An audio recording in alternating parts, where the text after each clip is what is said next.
Chosen one, desire finds you the way rivers find the sea, by the pull of a depth that does not advertise itself.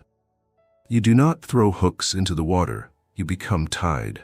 Your sexual energy is not a flare sent up to startle the horizon. It is stored light, the kind that has learned to be a hearth instead of a wildfire, a gravity instead of a spectacle. Women feel it before they can name it, the way skin knows weather is changing long before the rain arrives. Their breath adjusts, their shoulders remember a resting place. A subtle alignment begins, like a compass needle deciding again that north is still north. Nothing dramatic occurs, yet everything is rearranged. You learned, somewhere quiet and costly, that attention is a currency too expensive to spend on noise. So you stopped leaking it, you kept it close, pressed it into focus, trained it until it could sit still without falling asleep. That is why desire comes to you of its own accord.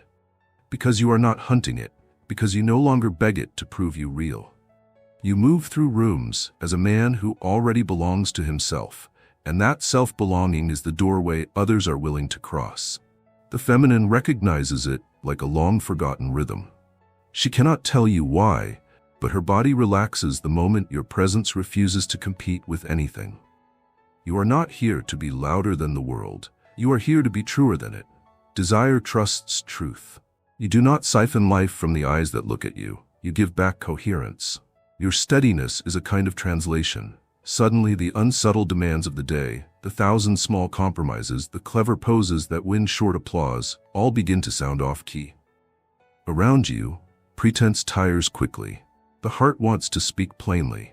In that atmosphere, desire stops trying to be interesting and remembers how to be honest. She does not want a mask to kiss a mask. She wants breath to meet breath with nothing hidden. Your energy makes that possible because it refuses to punish what is real. She brings more of herself into the room. Her tide rises, and with it rises the voltage of longing that is not anxious, not brittle, not bargaining.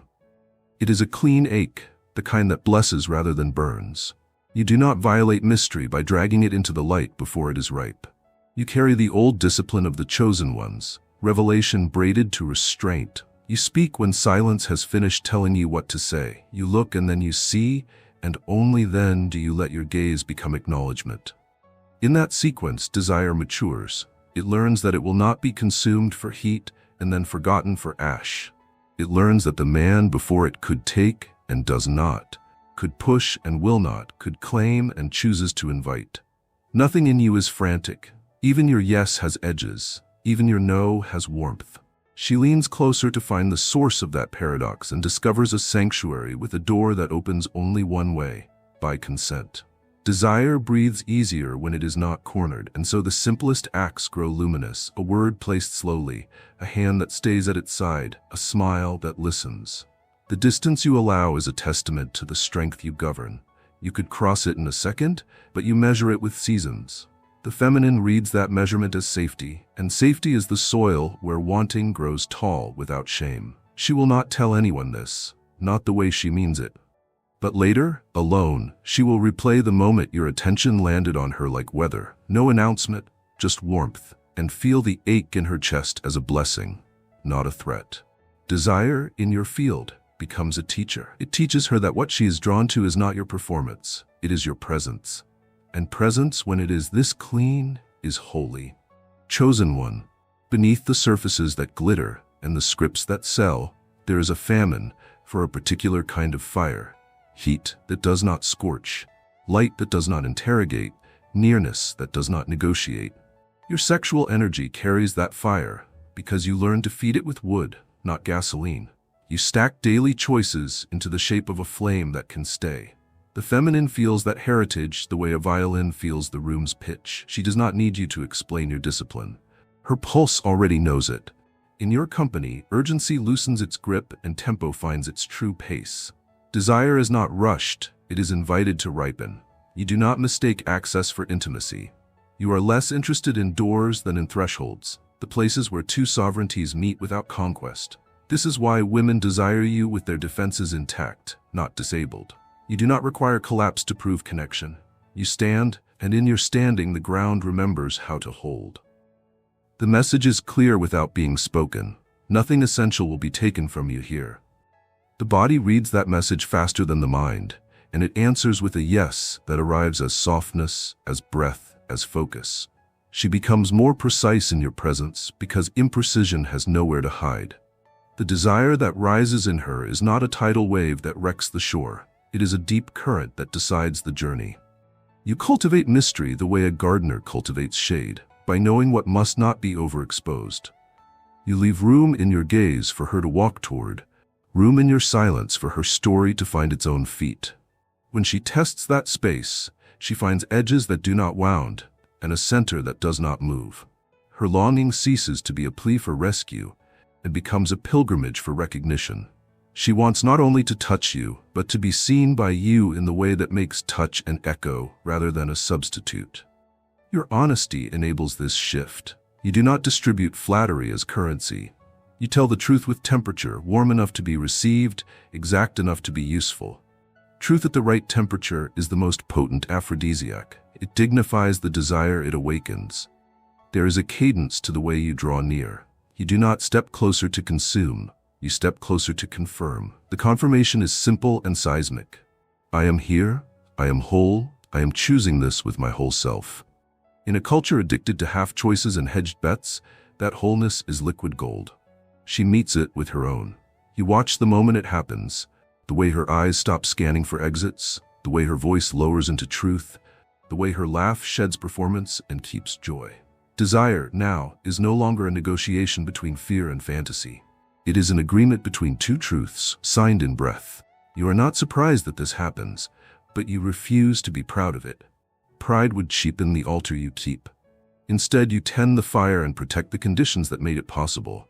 A body that does not lie, a word that does not wobble, a boundary that does not brag. You let time do what only time can do.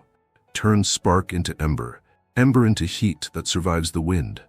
And because you are patient with that work, the feminine discovers a desire that does not humiliate her when morning comes.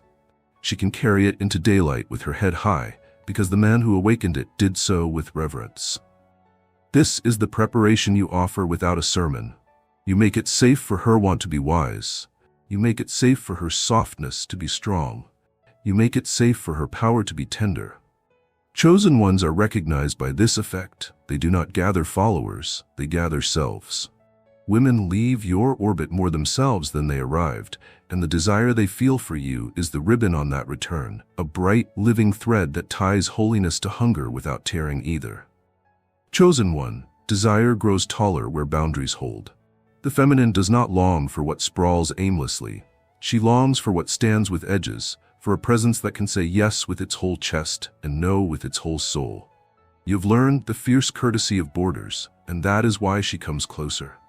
Your sexual energy is not a fog, blurry, clingy, and everywhere at once. It is clear weather. It lets mountains be mountains and valleys be valleys. In your company, she does not fear being dissolved into someone else's hunger. She anticipates being recognized within her own holiness. Your restraint is not a denial of fire. It is the hearth that gives fire a place to belong.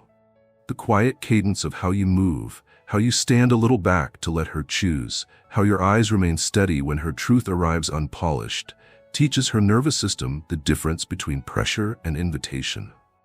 Invitation is what deepens desire. Pressure only imitates it. You are fluent in the language of thresholds. You do not rush them, and you do not pretend they are unnecessary. Thresholds exist because souls deserve doors. You knock, sometimes with silence, sometimes with presence so clean it can be heard. She hears it. Without speeches or strategies, she senses the moral architecture of your yes and the sacred geometry of your no. Around that structure, her own longing unfurls like a banner in wind, bright, unashamed, legible from far away. The feminine reaches for what will not betray her softness once it has been revealed. Your energy answers by staying steady when revelation arrives. Where others react, you receive. Where others perform, you witness. Where others consume, you consecrate. You do not pick her petals to prove she is a rose. You tend the soil so the blooming becomes inevitable. There is a moment, small as a breath, large as a lifetime, when pretense recognizes it has no oxygen in your presence. The laugh that covered fear grows quiet. The eyes stop scanning. The body stops negotiating with itself. She speaks a sentence she has never said out loud, and you let it finish landing before you touch it with words. That sequence is not accidental. It is earned. It is what desire trusts. Your attention does not pounce. It abides. Your desire does not audition for approval. It aligns with purpose. And because it aligns, it won't barter with her boundaries to feel powerful for a minute. It would rather build an altar than stage a spectacle. She meets that altar with offerings that are no longer edited for applause. Real joy, real need, real flame. The ache she feels in your field is the rare kind that heals, the ache of a door unlocking from the inside. You keep the pace that truth can bear. Distance with you is not punishment, it is stewardship. Nearness with you is not entitlement, it is earned intimacy. The space you hold between moments is an education. Desire learns to breathe there, to grow lungs strong enough for honest air. The feminine instinct that once equated speed with sincerity recalibrates around your patience. It discovers that slowness is not disinterest, but devotion in a deeper dialect. What you refuse to hurry, you intend to honor. What you refuse to seize, you are prepared to shelter. She feels this in the way your presence never argues with her caution. Caution, in your world, is not an obstacle to intimacy, but a guardian of it. When her caution rests, her courage rises, and desire follows courage the way the tide follows the moon. You are not taming her, you are telling the truth about her. You are the rare witness who knows that power without tenderness is brittle, and tenderness without power is unsafe. You carry both without leaking either, and that balance turns longing into trust. Trust, in turn, makes room for wonder. In wonder, desire is allowed to keep its mystery without losing its clarity. She does not feel managed into wanting you, she discovers she already does. And because your boundaries are not barriers but promises, she experiences her own yes as freedom rather than surrender. That is how chosen ones move the world without forcing it. They become the kind of men whose edges teach the feminine how vast she is allowed to be. Chosen one, you understand rhythm, and rhythm is how desire travels from spark to song. The first note is presence, the second is purpose. You refuse to separate them. Many can ignite attraction, few can sustain it through alignment. Your sexual energy hums inside a larger music. Your mission, your prayer, your daily disciplines that nobody sees. The feminine can hear that music even when the room is loud.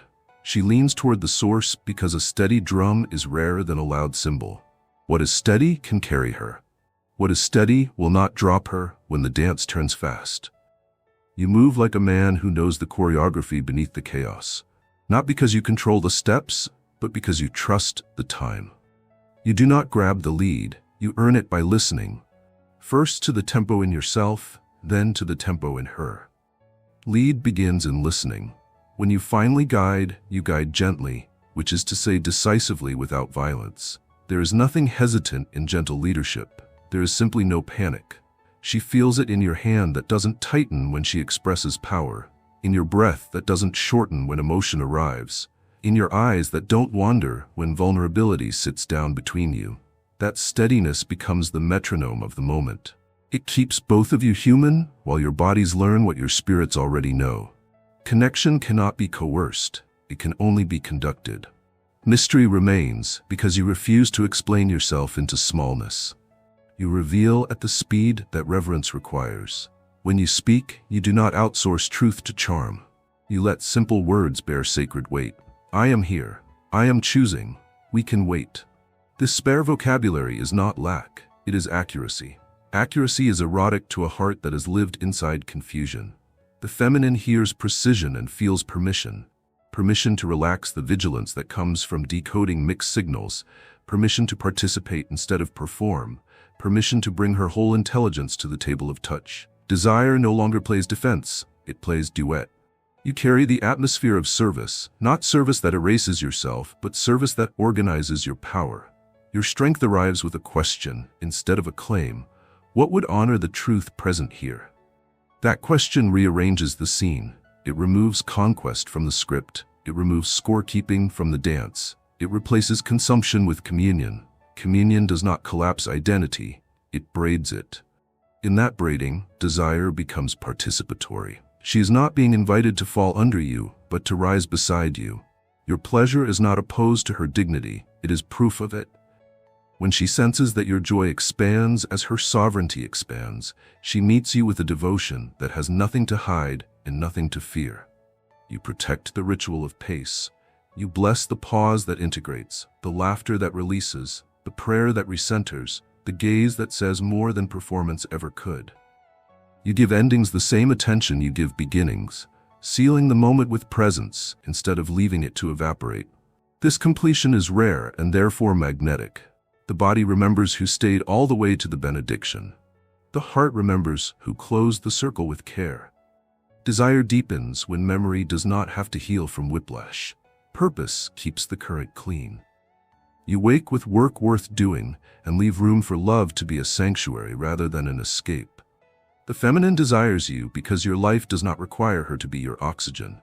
She is free to be your weather, wild, tender, changing, beautiful, without carrying the burden of your breath. That freedom lets her bring gifts instead of bandages, laughter instead of labor, revelation instead of rescue.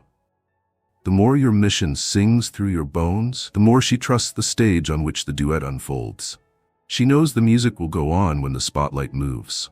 She knows the dance is not a performance for strangers. It is a practice between souls. You bless mystery one more way. You keep wonder available after knowing arrives. Many men turn curiosity into control the moment they feel secure. You do the opposite. Security makes you more curious. Safety makes you more attentive. Familiarity does not dull your eyes. It sharpens your gratitude. Gratitude is the light by which desire keeps rediscovering the same face as if for the first time. In that light, seasons can pass without staleness. In that light, depth replaces novelty as the source of newness. In that light, she remains not an achievement, but a universe, explored with reverence, never exhausted. Thus, the preparation you offer is musical. You tune yourself until her soul can find pitch. You hold tempo until her heartbeat remembers the slower truth. You honor silence until words are worth saying. You measure distance until touch is a blessing, not a breach. And when the movement finally arrives, whether measured in inches or years, it is honest, it is whole, and it is held by something larger than both of you. This is how chosen ones keep desire alive without making it a god. They place it on the altar of purpose, guard it with boundaries, and feed it with wonder until it learns to sing. Chosen one, there is a difference between heat that exhausts and warmth that restores, and the feminine learns that difference by standing near you. She notices that after time with you, she does not feel emptied of herself. She feels clarified. Her thoughts line up like books reshelved after a storm. Her breath chooses a deeper cadence, and the static that once made her reach for distractions fades to a humane silence. Desire grows in that silence because it is finally given room to breathe. You do not siphon attention with hunger disguised as charm. You conserve it.